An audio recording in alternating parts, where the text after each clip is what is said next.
Kalau anda simpan emas selama 10 tahun, nilainya boleh berganda sehingga 100%. Jika anda menabung 1 gram emas setiap bulan selama 10 tahun, jumlah simpanan anda akan jadi sekitar 120 gram. Dengan harga emas hari ini sekitar RM500 per gram, nilai simpanan itu bersamaan lebih kurang RM50,000. Sejarah harga emas membuktikan perkara ini.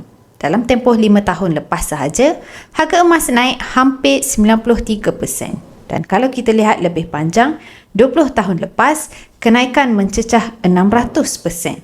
Dan dari data ini, purata kenaikan emas adalah sekitar 10% setahun.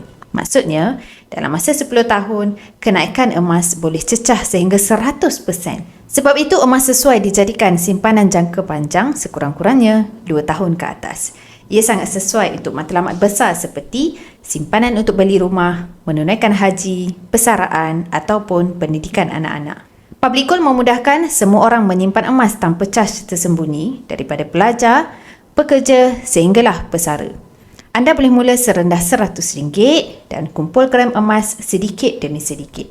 Jadi kalau anda nak mula simpan emas hari ini, anda boleh rujuk pin video saya untuk langkah mudah daftar akaun emas dan nanti saya akan bantu anda cara terbaik menabung emas di Public Gold sesuai dengan bajet anda.